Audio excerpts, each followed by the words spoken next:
راديو موجة يقدم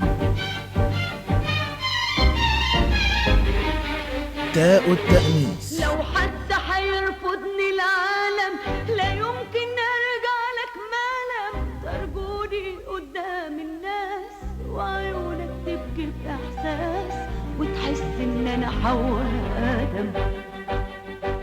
تاء التأنيس برنامج من إعداد وتقديم سحر حمدي. حبيتك في كلامي وصمتي، حبيتك وبحب كرامتي، حبيتك في وجوه الناس، حبيتك إخلاص إحساس، فتيني ولا حتى وداع، والقلب اللي اشترى له باع، لا يمكن أرجع لك ما لم ترجوني قدام الناس، وعيونك تبكي بإحساس وتحس إن أنا حواء يا آدم.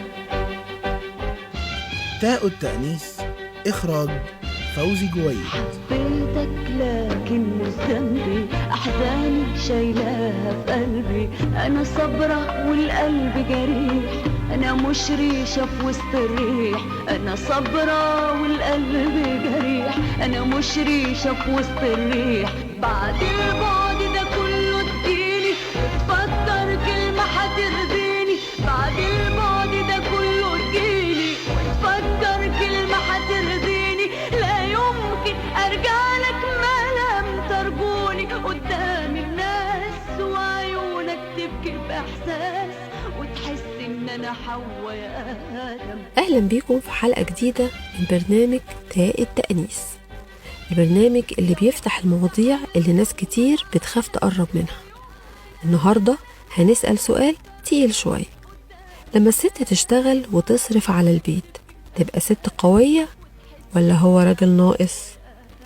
في ستات بتشيل وبتصرف وبتحافظ على البيت، بس بدل ما يتقال لهم برافو بيتقال لهم عيب. ليه بنقيس الرجولة بفلوسه والأنوثة بضعفها؟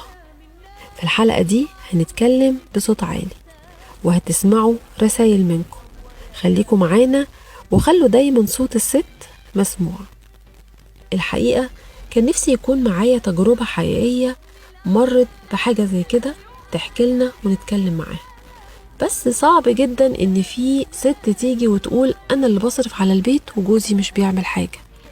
علشان كده قررنا ان تجاربكم تكون في صورة رسائل انتوا فعلا بعتوها لي، وهتناقش فيها مع ضيفتي النهاردة اللي هتكون معايا على التليفون، لايف كوتش آلاء عادل، متخصص تعديل سلوك معتمد من جامعة عين شمس وخريجة الأكاديمية الوطنية للتدريب. بصي، هندخل في الموضوع على طول وأقولك ليه في ستات كتير هي اللي بتصرف على البيت؟ يعني هل ده بيكون وضع مؤقت ولا ده خلاص بقى العادي في حياتنا؟ فكرة ان الستات بتصرف على البيت وده وضع عادي ولا ده وضع مؤقت، الظاهرة دي للأسف مؤخرا بقت منتشرة يعني كتير. وده لأسباب كتير، خلينا نتكلم في أهم حاجة. سببين بعتبرهم الاتنين بيصبوا في نفس الحاجة أو في نفس المكان. الأول هو غياب الدور الحقيقي أو غياب المعنى الحقيقي لكل فرد في الأسرة، سواء كان الزوج أو الزوجة. كل حد نسي موقعه الأساسي وأدواره تجاه التاني أو تجاه نفسه، فمن هنا بيبدأ يحصل خلل. زي إيه؟ زي إن الست شوية الضغط الاقتصادي اللي إحنا كلنا بنتعرض له ساعات بينسينا إن الست أصلا دورها مش القوامة، وإن القوامة معنويا وماديا بترجع للرجل. فالضغوطات دي بتخلينا نقوم بأدوار هي في الأصل مش بتاعتنا أصلا. وطبعا في مسؤوليات هي داخل الأسرة. لما الست بتتعرض للضغط الخارجي في الشغل وغيره، للأسف بيكون صعب عليها تتحمل الضغط الخارجي والداخلي، وعلى الأغلب بيقع منها حاجة فيهم. وعلى الأغلب بيكون المسؤوليات الداخلية اللي هي جوه البيت اللي هي الأساسية اللي محدش أو صعب حد يعملها مكانها، هي دي اللي بتقع منها. فده يعني ممكن نقول دي من أهم الأسباب، غياب المعنى لدور كل شخص فيهم، زائد بقى الضغوط الخارجية اقتصاديا وكل حاجة. يعني الزمن دلوقتي مختلف عن الأول كتير يعني، والفتن اللي الآباء بيقابلوها أو المشكلات اللي بيقابلوها مع أولادهم ومع مصاريف البيت ومصاريف الحياة. يعني تقصدي إن الأدوار اتلخبطت، يعني ما بقناش عارفين دور الست ودور الراجل. بالظبط. فده بيؤدي للأسف أحيانا أو على الأغلب بيؤدي لانسحاب واتكالية من الرجل للست اللي بتقدر تنزل وتتصرف وتجيب فلوس أو بتقدر تتصرف عموما. يعني المشكلة في ان هي بتعرف تتصرف، لكن لو واحدة تانية ما بتعرفش تتصرف ما كانش يعني الموضوع ده حصل اصلا. لا، خلينا نقول مش المشكلة ان هي بتعرف تتصرف، المشكلة ان هي بتتصرف زيادة لدرجة ان هي بتسحب الدور منه وبتقوم هي بيه. تمام.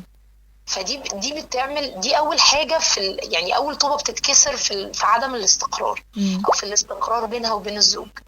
طيب ده وضع مؤقت ولا ده بقى العادي؟ يعني يا رب ما يكونش يعني ان ده بقى العادي. يعني نتمنى كلنا ما يكونش ده وضع ثابت، ومش ضروري يكون وضع ثابت، ولكن على الاغلب القرار بيرجع للست نفسها. هي لو قررت تعمل وقفه في الموضوع ده، ان هي تبدا تعرف ايه حقوقها وايه واجباتها، بما انها هي الشخص اللي بينزل واللي بيتصرف وبيشتغل او هو الشخص اللي في ايده القرار في اللحظه دي. فالقرار بيرجع لها هي، وبناء على قرارها وتصرفها النتيجه هتكون اما وضع بقى ثابت، واما ان الوضع ان شاء الله يتغير للاحسن ان شاء الله.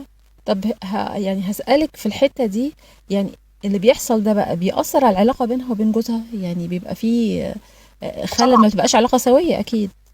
طبعا بيحصل ضرر كبير، لان انا بسحب منه الدور الاساسي بتاعه. وده يعني بالفطره كده هو بيحس ان في حاجه غلط، بيحس ان هو في شيء في رجولته غير مكتمل، حتى لو موافق عليه، يعني حتى لو هو مرحب بالموضوع ده، مش مضطر. حتى لو مرحب ده معناه ان في مشكله اصلا. مشكله فيه هو في سوائه النفسي وفي افكاره ومعتقداته، كونه بيركن على الانثى في مصروفات ماديه، لان المعنوي كلنا بنحتاجه. اي بشر بيحتاج دعم معنوي، والست دورها بيكون قوي جدا مع الراجل في الجانب المعنوي. ولكن الجانب المادي احنا بنتعرض لضغوط، بس صعب قوي ان هو يبقى منتظر ان هي اللي تشيله.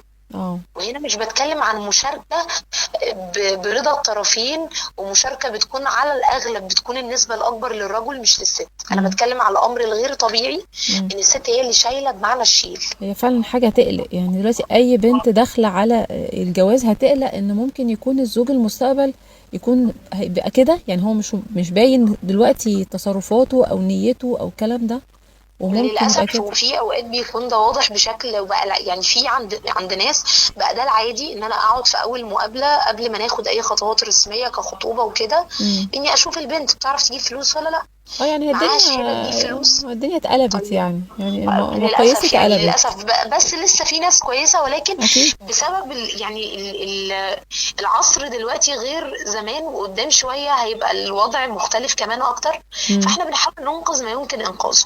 في مستمعة بعتت بتقول ان هي بتصرف على البيت لكن بتحس انها مستغلة، وقالت ان جوزها بيشتغل بس هو مش بيساعدها في ادارة البيت ولا المصاريف، يعني معتمد عليها خالص، وانها حاسة انها مش مقدرة، يعني ما فيش حد بيقدرها، وساعات بتحس انها قايمة بدور شبه خادمة، يعني مش زوجة او شريكة حياة.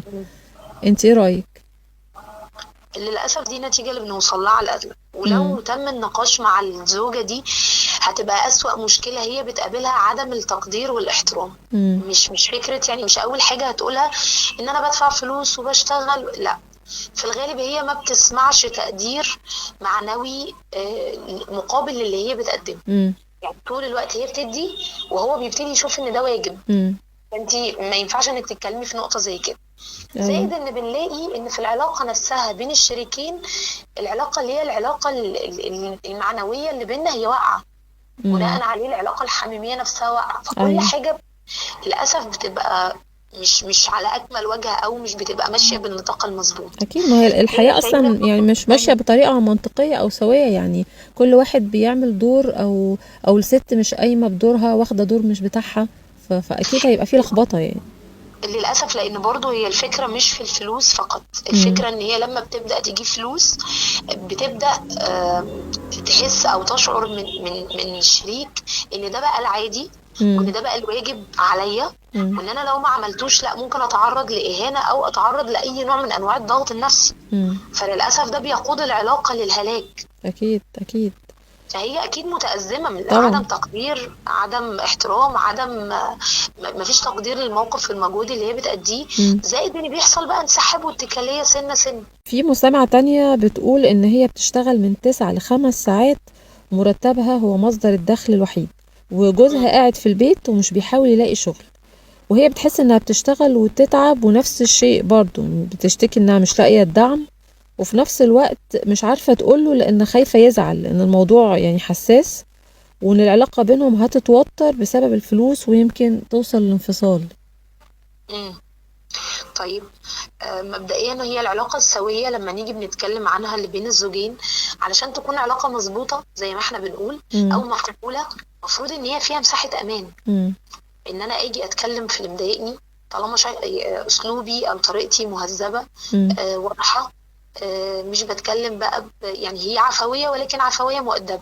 فكون اصلا ده مش موجود، ده خلل في العلاقة. ان هي خايفة تروح تتكلم معاه او تشرح له طبيعة الضغط اللي هي بتمر بيه، فده مش احسن حاجة. بس هسألك سؤال اخير، يعني امتى الست نقول ان هي فعلا شريكة وبتساهم معاه في الحياة، وامتى نقول بقى ان هي مستغلة؟ دي مش شركة، ده استغلال. طيب، امتى الست تكون مستغلة؟ لما تبتدي تحس ان اللي هي بتعمله ده واجب عليها. وهنا مش بتكلم بس على الفلوس، بتكلم في كل حاجة، حتى لو امور البيت اللي هي عادية وكلنا كستات بنعملها. لو ابتديت احس ان كوباية الشاي اللي انا بعملها لزوجي بقت واجب وفرض عليا، وان هو ابتدى يعاملني باسلوب خالي من التقدير، فانا من هنا ببدأ احس ان انا مستغل. هي في ابسط الامور، مش بس في الفلوس او في الماديات والشغل وهكذا، في التعاملات الحياتيه اللي هي اليوميه. بالظبط. لما الدعم بيقل والاحترام والموده بيقلوا، وابتدي احس ان كل حاجه بقدمها مش حاجه جميله مني او هكذا، من هنا العلاقه بتبتدي تبوظ. ومن هنا بحس ان انا فقدت مكانتي الكويسه جوه العلاقه. فبناء على ده بيحصل اضطرابات عميقة جدا جدا في العلاقة، صعب ان انا اظبطها فيما بعد. يعني نرجع تاني للتقدير، نقطة التقدير. طبعا، لان هي بتفرق. والتقدير برضو في نقطة هنا لأي ست بتسمعنا، التقدير بيبدأ من عندي انا.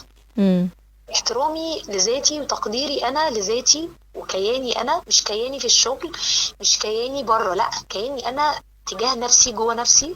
كل ما تظبط اكتر، كل ما قدرت اظبط علاقتي بالشريك اكتر. النقطة بدايتها من عندي. وهنا والله يعني مش بلوم على الستات خالص، يعني انا معاكم وزيكم، ولكن النقطة دايما من عندنا احنا اللي بنحدد شكل العلاقة. وان انا عايزه اساعد وعايزه اوكي اعملي ده، ولكن في حدود انك طول الوقت محسساه باهميه وجوده واهميه قوامته، وان انت حتى لو ساعدتي مره مساعدته هو بالدنيا كلها. وان انت كلمه منك بتفرق، نظره منك بتفرق. ده بيحسن العلاقه، بيخلي الراجل عايز يعمل احسن حاجه عنده. وهنا بتكلم عن الشخص السوي، لان طبعا في ناس عندها اضطرابات وامراض. انا كلامي هنا على الراجل السوي، ولكن ضغوط الحياه واخداه شويه، الضغط الاقتصادي واخده شويتين. زي ما بنقول كده، اللي بيجي بكلمه حلوه، اللي بيجي بتقدير، بتلاقي نتيجه، او بتلاقي منه تقدير هو كمان. نتيجه على مدى بعيد شويه، يعني ساعات بتبقى العلاقه اصلا حصل فيها انطفاء. فانا علشان ارجع الروح تاني للعلاقه باخد وقت. فانا بس هتحمل الوقت ده، مش بإني ابقى جادعه واتصرف، لا، بإني ادعم وابين له مدى اهتمامي بدعمه هو تحديدا.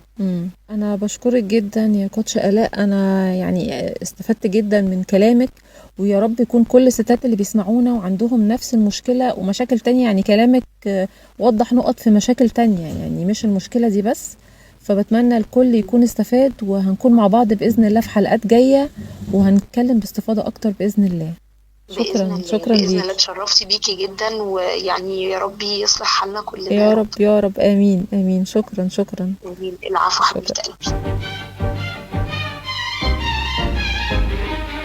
تاء التأنيث. لو حتى حيرفضني العالم، لا يمكن ارجع لك مالم. ترجوني قدام الناس، وعيونك تبكي بإحساس، وتحس ان انا حواء آدم. تاء التأنيث برنامج من إعداد وتقديم سحر حمدي. حبيتك في كلامي وصمتي، حبيتك وبحب كرامتي، حبيتك في وجوه الناس، حبيتك إخلاص إحساس، فتيلي ولا حتى وداع، والقلب اللي اشترى له باع، لا يمكن أرجع لك ما لم ترجوني قدام الناس، وعيونك تبكي بإحساس وتحس إن أنا حواء يا آدم. تاء التأنيس، إخراج فوزي جويد. حبيتك لكن مش ذنبي، أحزاني شايلاها في قلبي، أنا صبرة والقلب جريح، أنا مش ريشة في وسط الريح، أنا صبرة والقلب جريح، أنا مش ريشة في وسط الريح، بعد البعد